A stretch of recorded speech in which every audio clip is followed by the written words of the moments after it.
Today's webinar will begin with opening remarks from Dr. Tyrone Howard, Faculty Director for the UCLA Center for the Transformation of Schools. Next, Los Angeles County Superintendent of Schools, Dr. Debra Duardo, and LACO Educational Programs Executive Director, Dr. Diana Velasquez, will share about the RTSA educational model. Dr. Angela James, Research Director for the UCLA Center for the Transformation of Schools and lead report author, will share findings from the report. Following this, we'll hear student perspectives from RTSA alumni Victor Miranda and Samantha Cruz. We will then hear a video recording from LA County Supervisor Holly Mitchell, followed by remarks from State Assemblymember Isaac Bryan. We will finish with time for Q&A and closing remarks from Dr. Tyrone Howard. I will now pass it over to Dr. Howard to start things off. Thank you very much. I want to say it is truly an honor and a privilege to be here this afternoon to talk about what I think is one of the most important topics that we have to face as a society, and that is how we educate those young people who we have incarcerated. I want to start off by thanking the amazing partnership we've had with LA County Office of Education. Dr. Duardo has been a true champion of this work. Dr. Velasquez has been really supportive of this work. And I have the good fortune to be able to be part of an amazing group of thinkers, scholars, doers, Dr. Joe Bishop, Dr. Angela James, and a host of other folks who contributed to this report in a really, really impactful and important way that I cannot, I wish I had the time to go through their names one at a time, but time does not permit that. But they know who they are, and thank you for your contributions on this work. I want to take a second or just a minute or two just to set the stage for why we're here today, because I think it's important to give some context around this report you're going to hear about.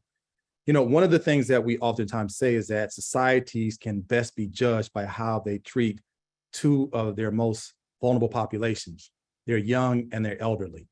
And so when you think about where we are in this moment, why we're here today, it speaks to how we are treating our young. And part of why I think this work is so important, because one of the fundamental questions we must ask ourselves is, why do we continue in a so-called civil and caring society continue to incarcerate young people? That is the question. Why do we take a system that has a long history of keeping people on the margins, keeping Black and brown folks on the margins, poor people on the margins, and why do we continue to lock up their young? That's the problem that's before us today. In a civil society, we should not lock up our young. We should find ways to support our young, love our young, uplift our young people in a way that gives them the best chance for a whole, helpful, and holistic approach to being adults. So this work is important because in many ways, LACO has done something that some would say is not possible. How do you provide a loving, thoughtful, caring education within the context of a carceral system? Some would say that that's impossible. Nonetheless, it's the task that's before us. I think what's important about this work is that RTSA has said, let's try to find a way along with the county to say, how do we create a different approach to education? We know the structural conditions that have led to exclusion. We know about the social determinants of health that dictate that young people oftentimes can end up in carceral states based off of simple things such as their zip code, simple things such as their mothers' and fathers' education levels, and sometimes simple things as just their skin color and the language that they speak. So here we are trying to understand how you can do something different. And RTSA tries to center issues around resilience, identity, beauty, power, and change, that we can begin to empower young people to think differently about themselves, their circumstances, and their education. I ask the question again, why do we continue to incarcerate our young people? I know the argument that some would make is that, well, the numbers are going down and we're not incarcerating as many young people today as we did 20 years ago. I won't be satisfied. And I'm pretty confident that all the folks who are part of today's conversation will not be satisfied until there are no young people who are incarcerated. And that's what this goal is all about. So I want to say major kudos to the folks at LACO who have worked tirelessly to try to get this right under the circumstances, given the context. I had the opportunity just 2 days ago to spend time out with Dr. Duardo and Dr. Velasquez at the Central Juvenile Detention Center. And as I told Dr. Duardo as we walked through some of the classrooms, in those spaces, you will find some of the most amazingly brilliant, highly genius, intellectually gifted young people that you will ever come across. Engaging, thoughtful, caring, young people who just were not given a chance in life. And that's what keeps me going when I think about this work. How do we create the opportunities for those young people who could be future engineers, future social workers, future educators, future physicians? That's what we have before us in terms of our challenge. So I want to say thank you to Dr. Duardo and her team for partnering with us to figure out how we get this right, how we fight for our young people, and how do we get to the day where we no longer incarcerate one of our most vulnerable populations. So I want to turn it over to Dr. Duardo, and she'll share her remarks. Thank you so much. Thank you, Dr. Howard. And thank you so much to the UCLA team for doing this research and doing everything possible so that we can improve our educational program within the camps and halls. And I just want to reiterate something that Dr. Howard said, and that really is that children don't belong in jail. And I think all of us can agree on that. And when they are in jail, it's because we've let them down. It's the fact that our systems are not designed to identify families that are struggling early on, whether it's poverty, lack of housing, lack of quality health care, or even access to other basic needs that's often due to systemic racism. 99% of the children in our juvenile system are children of color.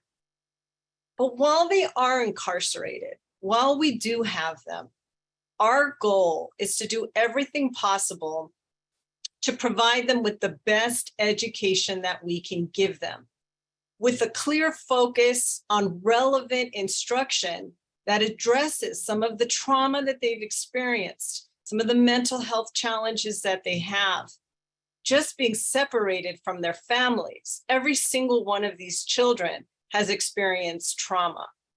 We want to make them able and ready to learn by addressing some of those challenges that they face. And that's why RTSA was really designed for justice-involved youth that have experienced these types of trauma that I just referred to help them heal so that they can learn. And it's a program that's culturally relevant, project-based learning that is intended to empower them and to instill hope and to give them voice. And I visit our halls and camps regularly. And I often invite others to join me. Just as Dr. Howard said, he was with me on Monday, because I know we can do better, but we need everyone on board to work collaboratively, because one system can't do this alone. And that's one of the reasons why we invite universities to conduct research. And UCLA has been so excited and available and willing to partner with us, because we want them to come out and identify strategies or areas where we can improve. And I have so much gratitude to UCLA, to Drs. James, Bishop, and their teams for this incredible work that they put together to help us make those improvements. And as Dr. Howard said, he was there with me on Monday, and we talked to our students, and every single one of them has a story that will break your heart, a story of overcoming incarceration, not only of themselves, but of their parents and other family members. They talk about separation due to immigration. They talk about these stories that they've experienced, and you see the resiliency. And sometimes you wonder and you're surprised that they're even there, doing the best that they can given the conditions that they've overcome. And, we continue to work in a system with some significant challenges. We have challenges with shortages in staffing, the pandemic, where we've had people quarantine. In fact, many of the units when we went to visit on Monday were in quarantine, and just the attitudes and expectations of the whole system and how we address this student population and their families. So I'll end with saying that our students are incarcerated because we didn't meet their needs. We didn't identify their struggles early on and intervene. And this means that everyone needs to do a better job at identifying children in our schools and not in the halls and camps, but in all of our districts, to make sure that we're identifying children and families that are struggling and provide the support that they need. And to get to this real change, we need to think about how we serve our children, as I said, early on, before they become involved in the justice system, so that we're truly meeting their needs. So I'll end there. And again, want to just say thank you to UCLA for joining us and helping us to improve our educational program.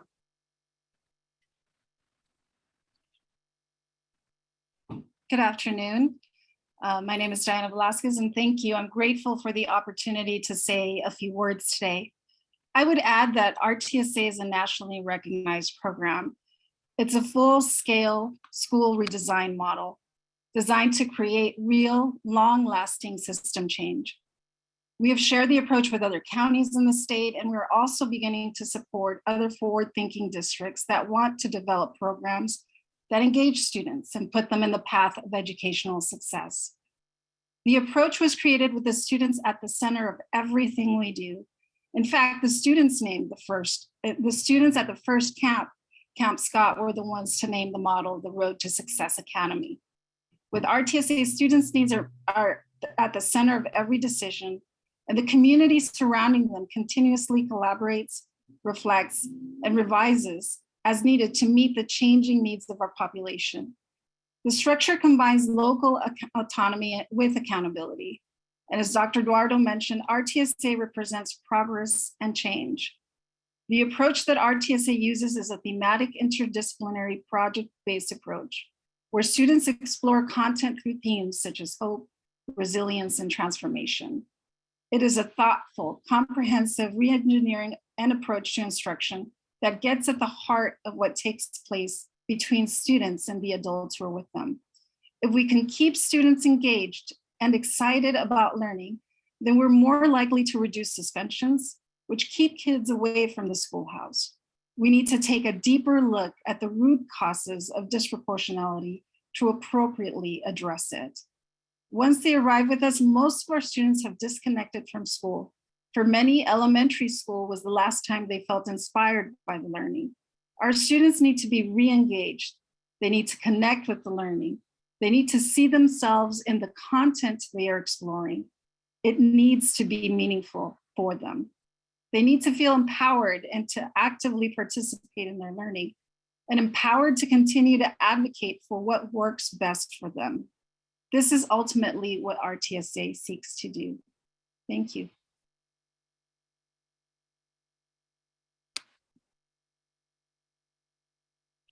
Hi, I am so happy to present the findings of our report and talk with you all today.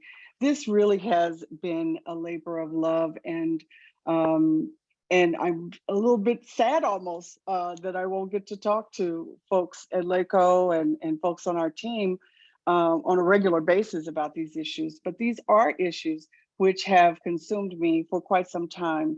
Many family members, not many, a few, if mom is watching, a few family members, certainly many community members I have visited and had interaction with who spent some time in juvenile facilities.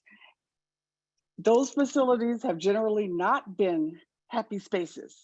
And I want to start by just acknowledging that we are in the process of what I hope will be profound change as we seek to eliminate really incarceration for juveniles and instead replace it with integrated systems of care, for sure.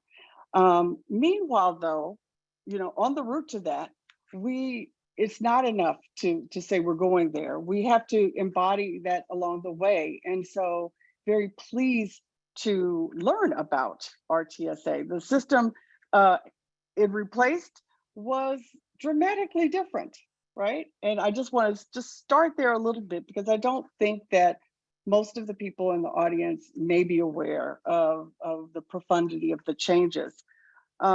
Most of these camps were kind of barrack-like, boot camp-like spaces where education did not appear to be paramount.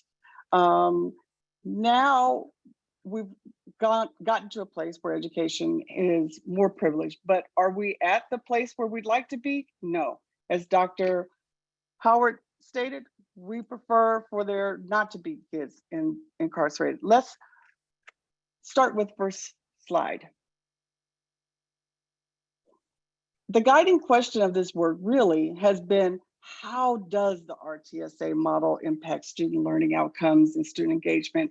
And thank you so much, Dr. Velasquez, for introducing the model itself. You know, the contours of the model are incredibly important to recognize.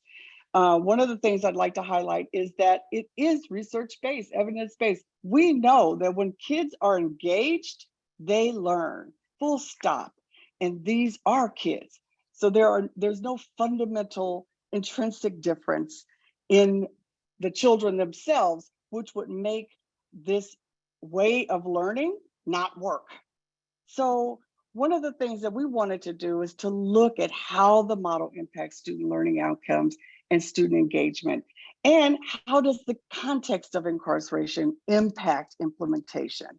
And that's a place where I think the report does a great job of just highlighting the places where we could all do better, sure, but there are some kind of intrinsic difficulties. Some of them not bad, but nonetheless important to consider, like the fact that for the most part, we don't have children in these contexts for a full school year. They don't enter in the fall, they don't exit in the spring. Those are really, really important things to consider as we examine the impact of the model on the youth in these facilities. Next slide. Key findings. Huge, huge variation in students' academic performance at entry into camps. We saw students reading and with math achievement at very incredibly low levels of second and third grade. We saw others that were exactly at grade level, 11th grade, 10th grade, and every space in between. So huge variation. And that's a context that is not as often met in most schools. So wide variation in students' academic performance that teachers had to navigate. Huge, huge part of our findings that I think is important to uplift as we continue to refine and revisit, you know, what makes sense to make the meet the developmental needs of students there. Our interviews, classroom observation, and review of data artifacts all indicate substantial levels of student engagement. This is huge. I want to just say, when I walked those same halls with Dr. Velasquez and stopped and talked to students, I was struck by how often people talked about their level of engagement relative to when they were in schools outside. And in a positive way, and the degree to which they understood things in a way they hadn't previously. So the importance of the level of student engagement and the student's own voice in talking to us about that engagement, I cannot underscore enough. We also found minor improvements in reading.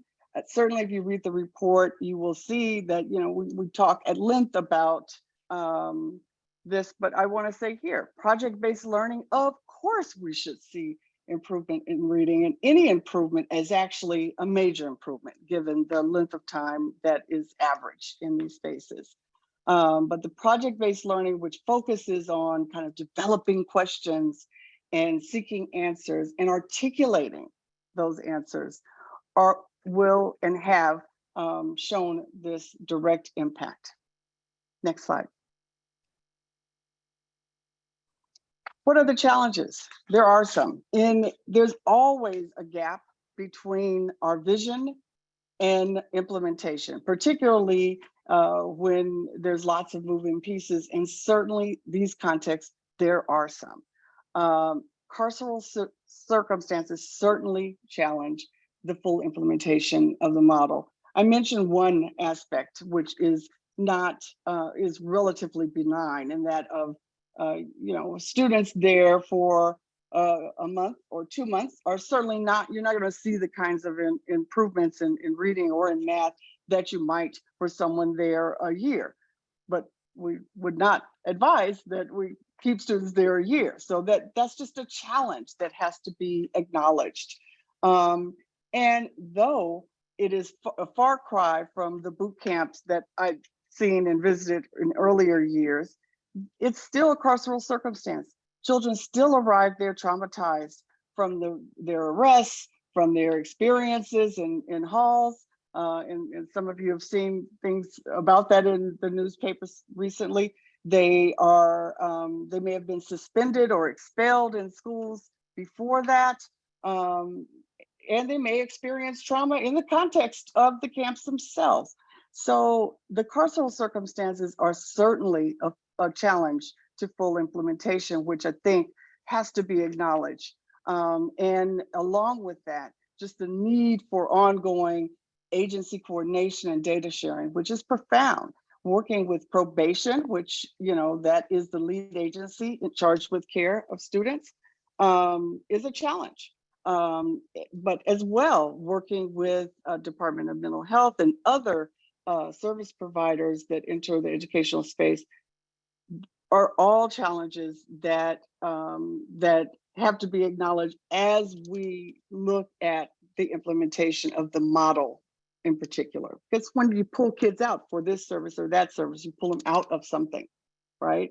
And for a model that so heavily relies on intergroup dynamics and participation, that has an effect.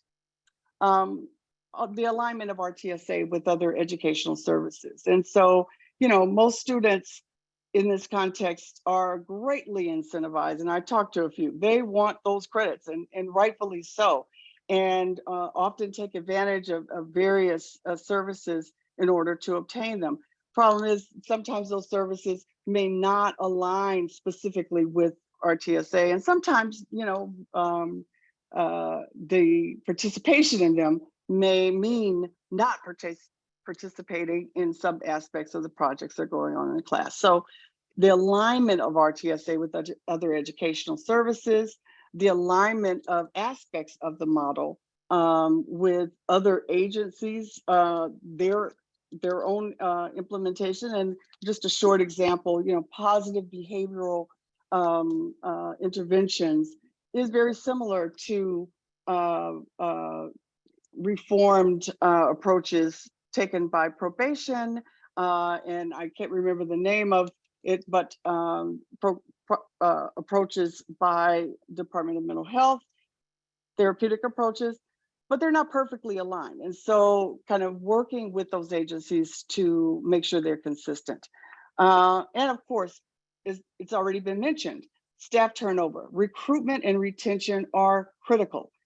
This is an issue, which is an issue nationwide in juvenile justice facilities and in schools across the country. We certainly heard a lot about that in the last few years.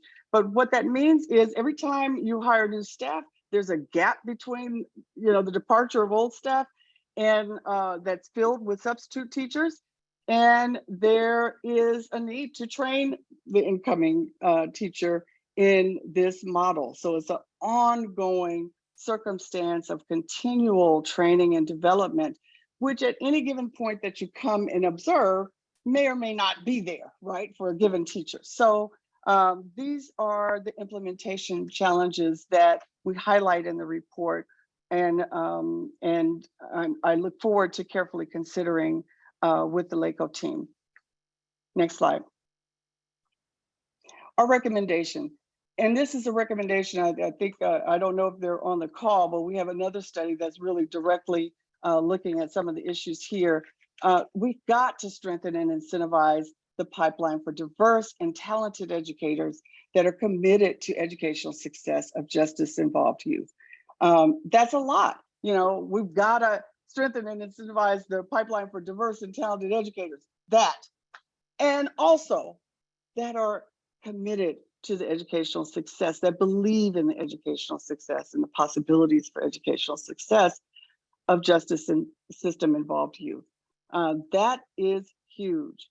ongoing and inclusive professional development. As I mentioned, we don't have a choice. When staff leave, we can't just magically hire someone. There will be, we will deploy substitute teachers all the time, right? So we need to figure out ways that we can include casual staff in professional development in an ongoing way. Develop educational and administrative accountability systems that are sensitive to the unique circumstances of these children. Most of our kind of the state assessments, the national level assessment, all of those systems are predicated on this: begin the school year at a certain time, spend 9 months there, and exit. Those don't work. You can report like that, but it's a snapshot. That's at the same time that everyone else is doing this snapshot. That's all it is. And so we really do, to actually ensure accountability for these contexts, we need to develop systems, reporting systems that reflect the circumstances. So with all of those things, I think what I want to say most of all is that I was impressed by the level of commitment of administrators and educational staff to this project and initiative. I talked to teachers that talked about themselves learning as they facilitated the learning of young people in these contexts. And I also talked to young people in those contexts.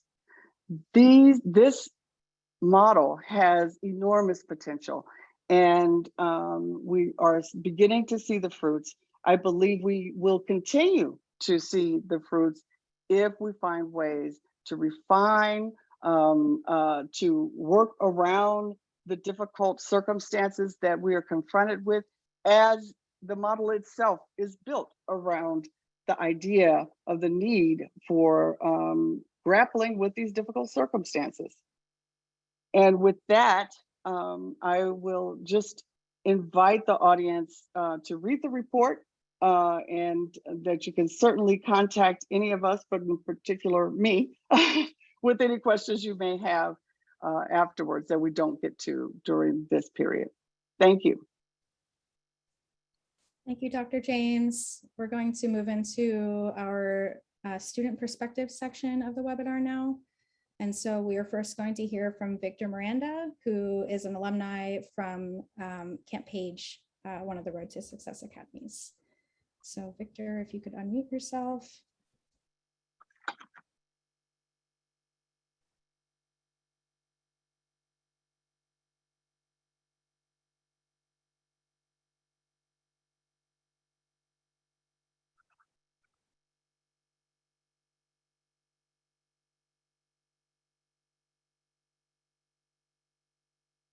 Well, while Victor is unmuting himself, I see a question. What year was RTSA model implemented and how many halls and camps? I think it began implementation in 2017 and now is in all the halls and camps. Its initial pilot began in 2010 with Camp Scott. And then it was expanded to all of our halls and camps beginning 2013.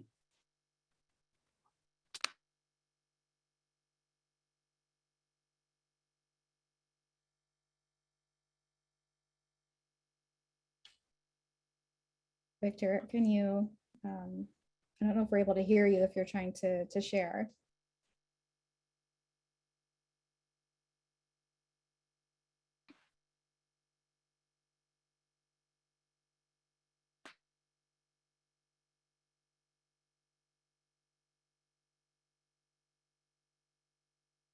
Looks like he's trying to get connected here.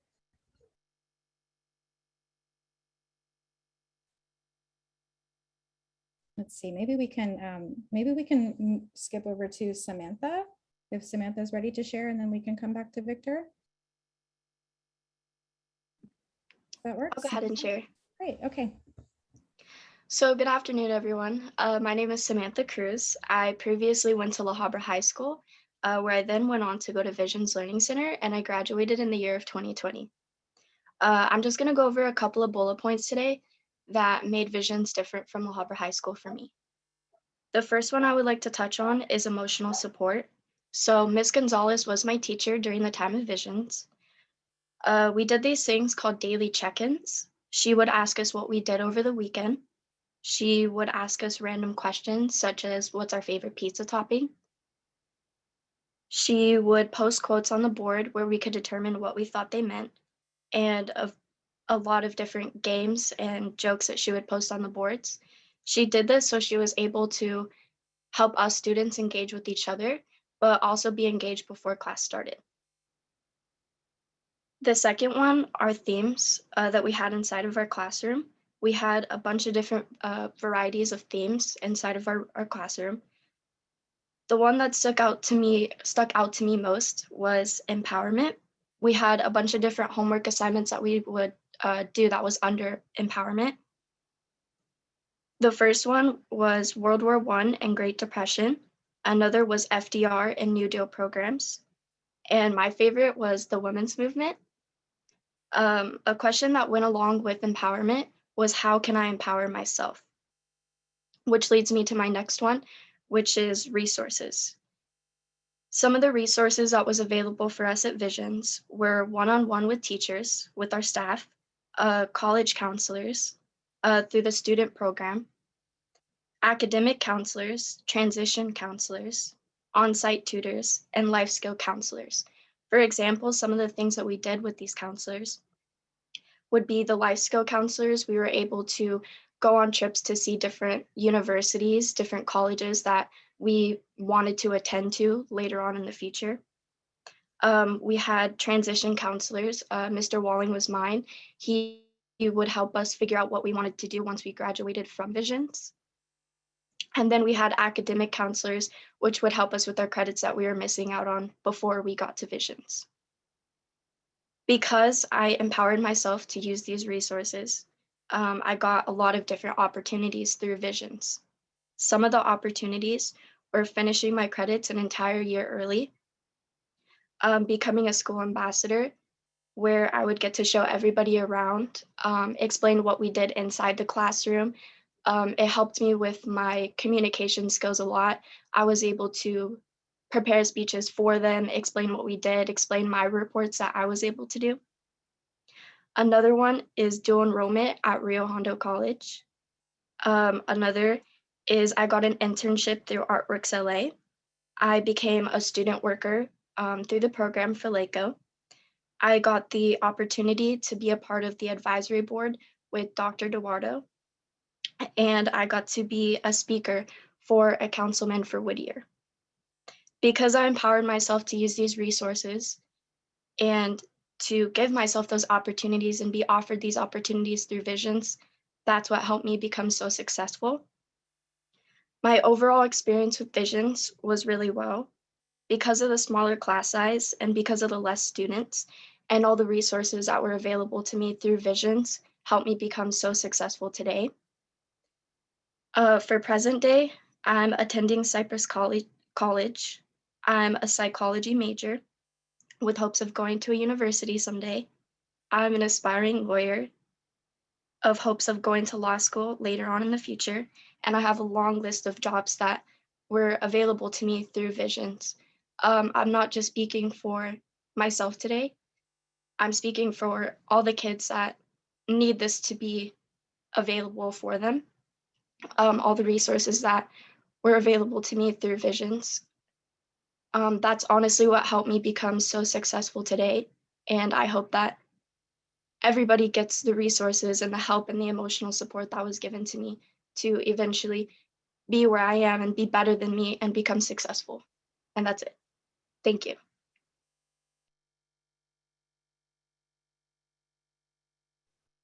Thank you so much, Samantha, for sharing your experiences with us.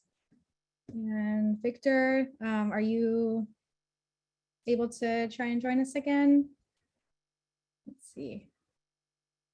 Just unmute.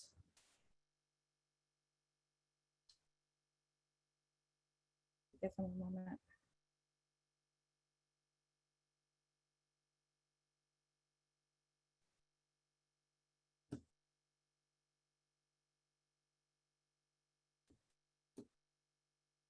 Okay, I think he's still having some trouble connecting. So we can move into a message from Supervisor Holly Mitchell. She was unfortunately not able to join us live today, but we have received a video recording from her team, so we're going to play that now. Good afternoon, everyone. I'm Holly Mitchell, Chair of the Los Angeles County Board of Supervisors, and I'm thrilled to join in uplifting the findings from the latest report on the future of education for our justice-involved youth. Thank you to the UCLA Center for the Transformation of Schools for inviting me to share a few words. I believe we are at a pivotal time for this discussion to take place. Over the last 20 years, there have been disproportionately high incarceration rates for young Black people, along with disproportionately high disciplinary rates in our schools. So when you factor in the inadequate resourcing of county facilities and programs, it's clear the mass incarceration of Black and brown youth didn't happen overnight or by accident. Our job as we work to transform our youth justice system is to learn from the history of those inequities that got us here and leverage innovation of academia, philanthropy, and leadership of activists and allies and county departments to create an environment where young people can thrive and reach their full potential. This requires systems of prevention that provide early support and intervention so that young people don't end up in our juvenile justice system because they don't have any other options or supports. I want to commend Dr. Duardo and the Los Angeles County Office of Education on their work in creating the Road to Success Academies model. Centering the social emotional learning needs of our youth is critical for ensuring that our education curriculum rises to meet their maximum potential. We are absolutely committed to creating the conditions for our young people to successfully rejoin their communities where they can achieve their goals so that our communities as a whole are stronger and better. I appreciate the call out of recommendations you all have provided the county and the ways in which we can continue to elevate our work to serve them. We have so many opportunities to continue to increase cross-departmental collaboration, professional development amongst our staff, and use data and technology to help us achieve our most audacious goals. I also want to remind you of the role that we as a community play in wrapping our arms around our young people to ensure that they have every opportunity to reach their full potential so that they know we care. Don't let the release of this report be the end of the conversation or the work. Let it be the beginning of how you regularly engage with the county, the state, and other jurisdictions you've called out in your report. Let it be the roadmap for how you partner with us and how we collectively hold ourselves accountable for elevating the environment in which our youth live and learn.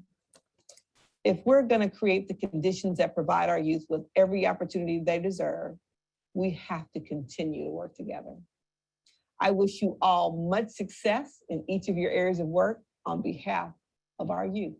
Congratulations on the release of the report. And most importantly, let's get to work.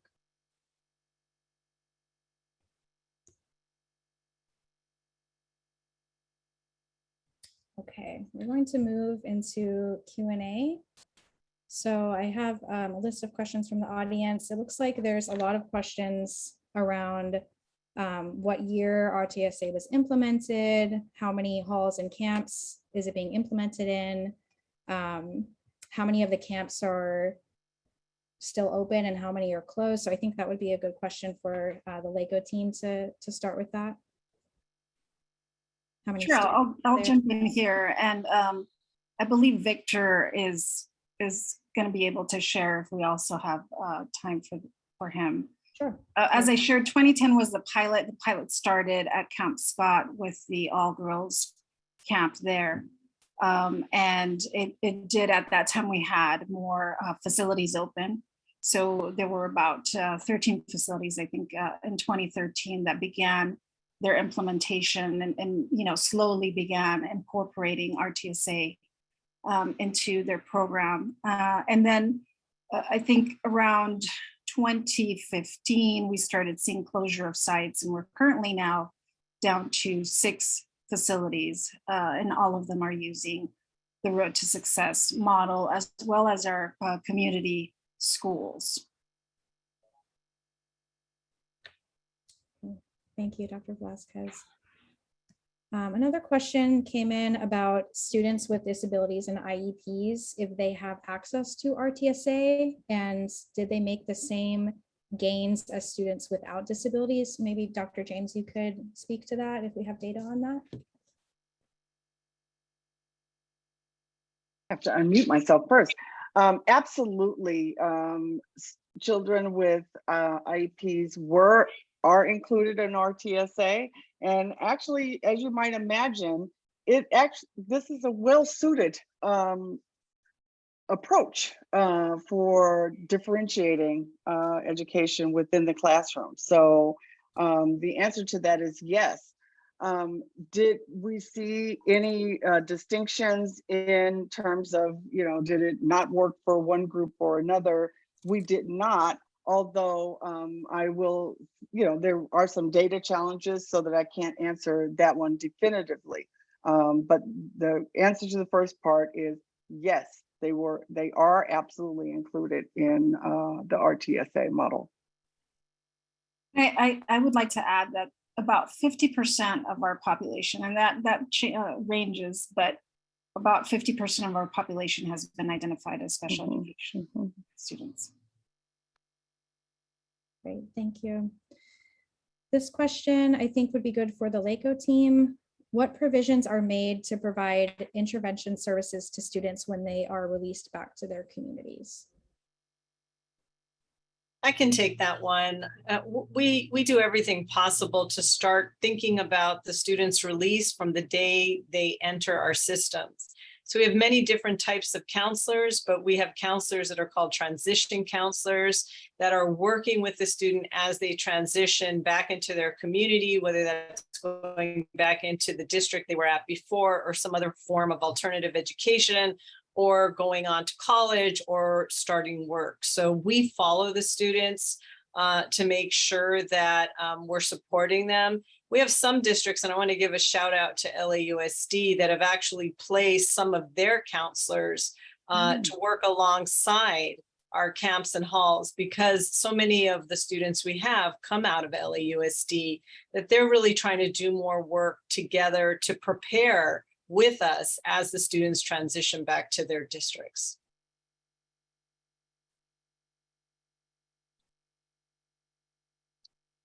Great, thank you. And another question is more about providing more community support, family support. So kind of on that, a similar note, how can we provide intervention to the siblings and families as a whole? Well, I can jump in there and I can ask Dr. Velasquez to join me. I'm really proud of the fact that we've developed a pretty extensive parent component, parent, grandparent, family component for while we have our students.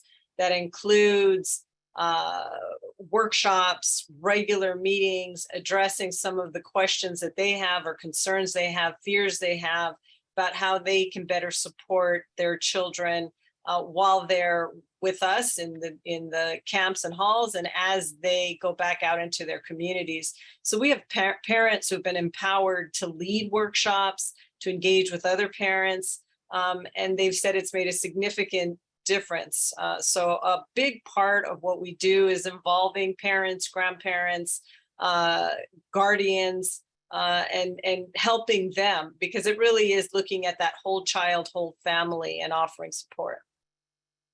We frequently have parent panels.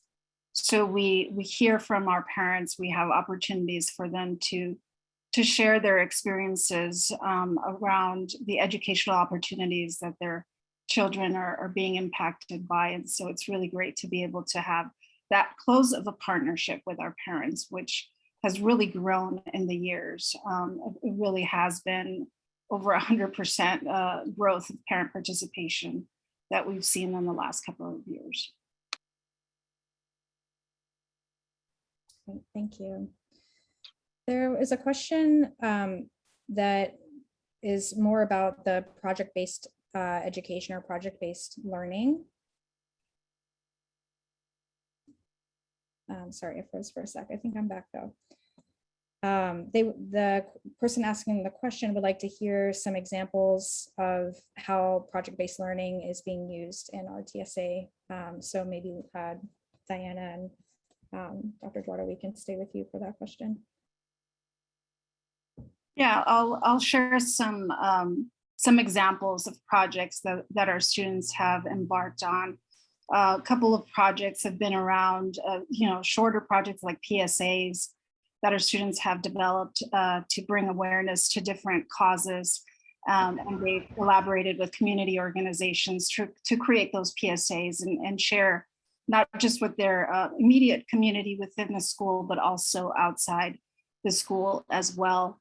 We've had students that have worked with solar cars, developing solar cars in one of our units, which was around New Beginnings. And they work collaboratively again with another community organization, Caltech scientists, and they sat along with the scientists and soldered solar cars while they got a chance to learn about Caltech actually, and how to go into that path of higher education.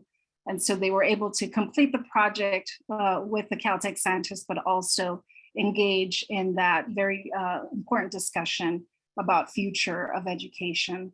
There's been many other projects. Another one that we did was looking at modern day genocide, and students learned about the plight of women impacted by modern day genocide and the need for solar cookers. They learned how to make the solar cookers, created them, cooked with the solar cookers, and then were able to do a walkathon to raise funds to send solar cookers to women that have been impacted by modern day genocide.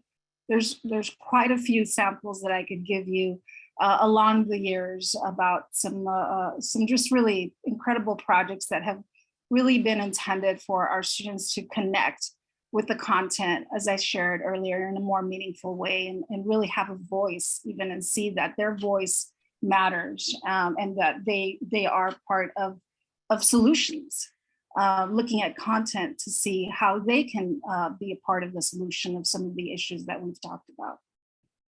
Can I add a real quick example, Dr. Velasquez? I think those were great, but just Monday when I was there, we saw a group of students who were talking about transformation. And they talked about transformation through cell formation, cell development, but it was not just in the abstract.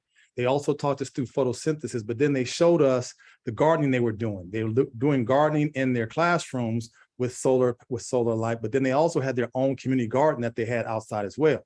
So these are real life skills that we see young people developing that gives them the ability to really talk about complex issues. And as you hear these young people talk, you're thinking, why isn't this young person in an AP class somewhere, in an AP bio class or AP chemistry class? Because the ability to communicate the complexity involved in growing a garden, they made their own pesto sauce. They had all kinds of things that they had done, all from taking these projects that they understood the sort of the abstract, the sort of theoretical piece of it, but were able to apply it in real life ways. And so I think you really lifted up some great examples, but that's just one that came to me as we heard some young people just 2 days ago.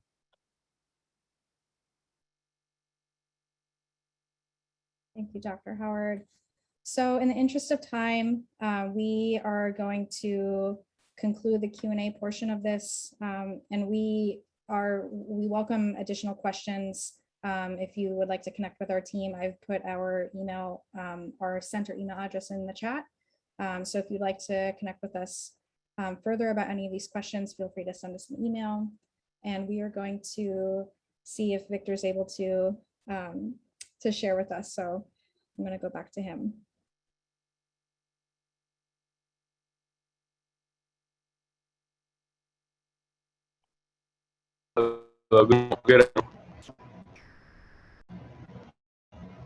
Hi, Victor. We can hear you, but it's a little bit choppy.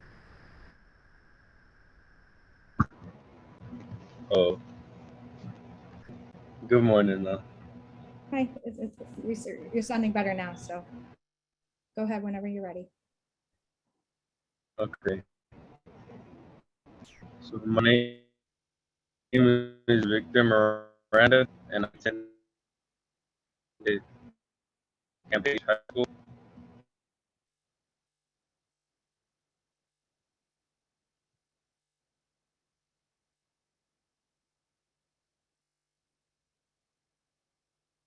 Are you still there, Victor?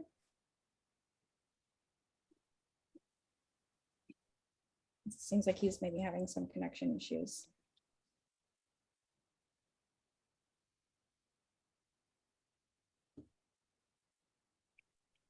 This is Dr. Duardo. I just want to say this is one of the challenges that we face throughout this pandemic with, the digital divide and students and families not having access to high quality broadband, which I just want to say we're working on and trying to get free broadband throughout LA County. We're working with our county, with the Board of Supervisors and other teams and legislators to make that happen.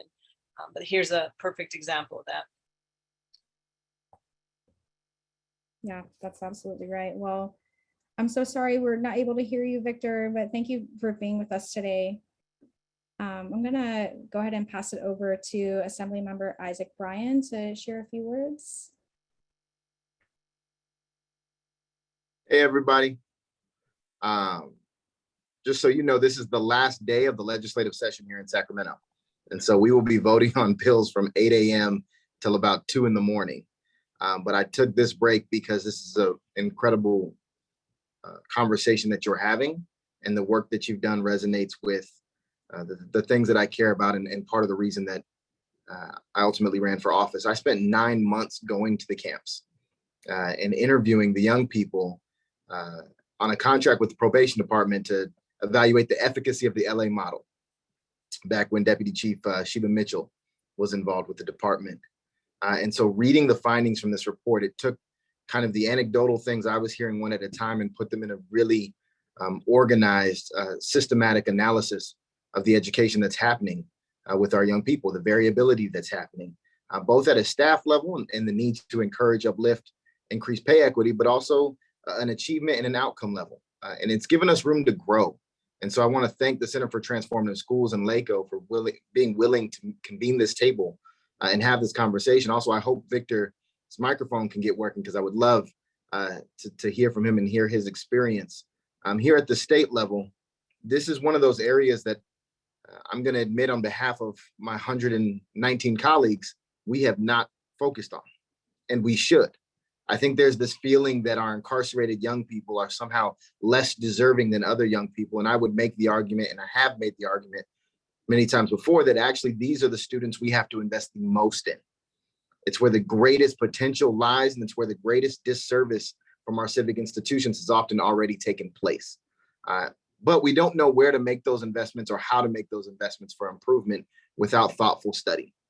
So again, Dr. Howard, Dr. James, the entire Center for Transformative Schools team, thank you for taking a look into this.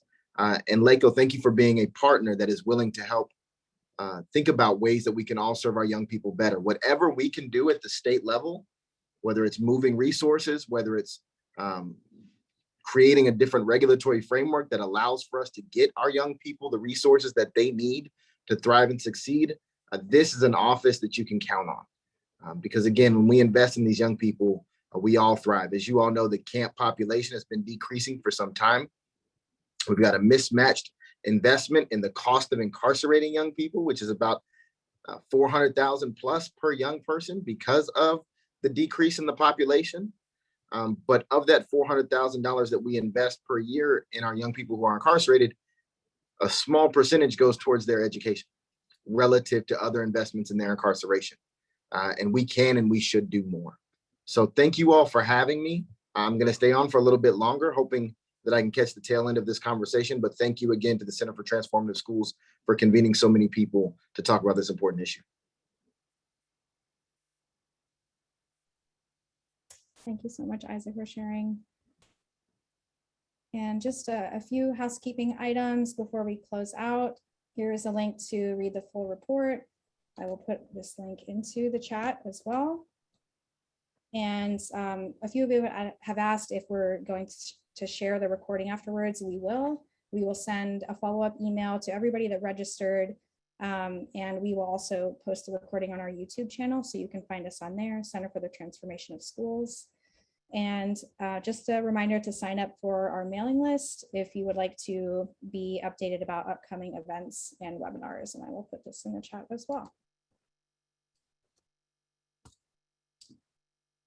Now I will pass it back to Dr. Howard to share some closing remarks.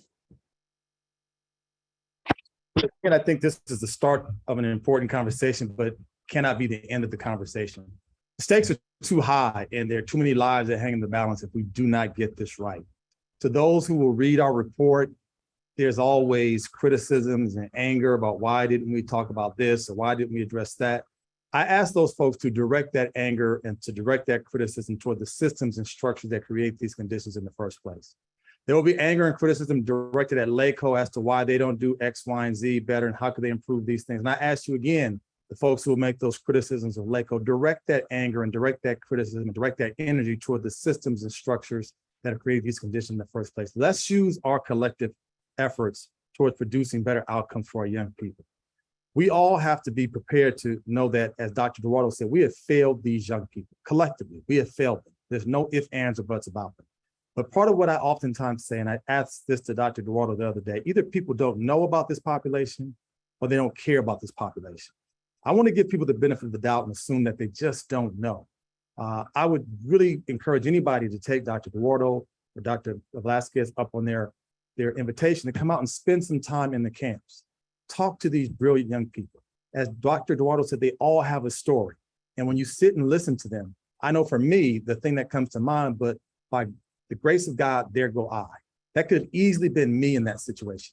That could have easily been any of us who are on this call today in that situation. That's why they cannot be our forgotten population. That's why they cannot be our forgotten youth. So the question becomes, how will we act? We can choose to look the other way and say, it's not my problem, it's somebody else's issue, but this is our collective call. We have to do better. We must do better.